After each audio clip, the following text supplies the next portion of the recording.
encouraged to tell your stories today. And thank you all for your interest.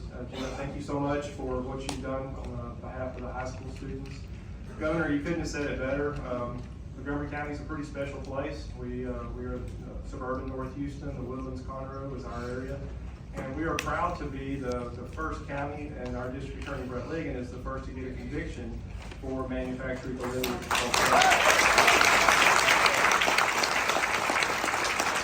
On the enforcement side, y'all are nailing it perfectly. There are a lot of jurisdictions that are struggling with this, so we're trying to set a standard. Mike McDaniel is here, as the director of our local Houston HIDA. We work collaboratively with them on the federal side.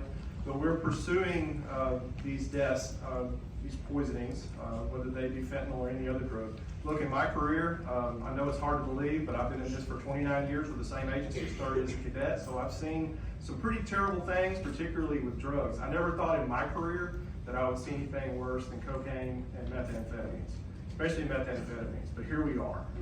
And just unbelievable what it's done to decimate a community where we had one fentanyl poisoning happen in 2017. We're up to 38 so far in 2022, still waiting on toxicology in some of these.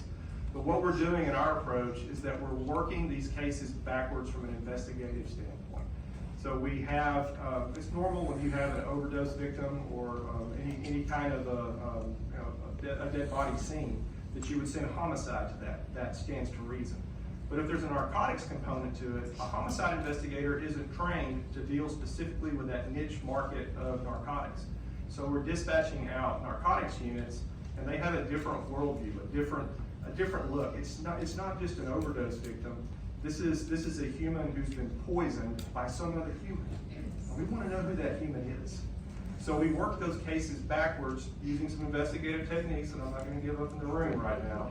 But we're working these cases backwards to identify who the drug dealer is that supplied the poison that resulted in death. Usually a kid. It's usually another high school kid. That's what we're seeing. We had a tragic overdose death in the Woodlands. An affluent high school, two graduated seniors took a pill. Luckily for the investigation, they halved the pill, so there was still some pill left. We need that pill with the current law to be able to initiate the investigation. We're working through Rep. Metcalf, House Bill 513, to remove that requirement for a weight. So if the fentanyl or whatever substance is found at toxicology, then that's enough to prosecute for the crime resulting in death. That's pending now. There's a companion bill on the Senate side with Senator Creighton, and we're hoping those continue to move well.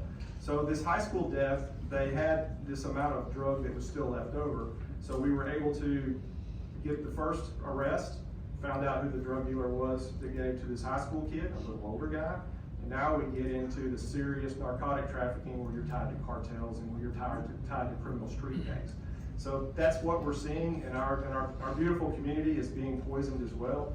But I assure you that our worldview, that an overdose victim has been poisoned, is now the way we look at it, not just another addict who has died. And we want to ensure that that's generalized across law enforcement in general, and it's education programs like yours, Governor, that's going to get this done, like what you're doing for us, Stephanie. And we're so appreciative of everything that you do for us. Thank you, Sheriff. Thank you for what you're doing. And now we have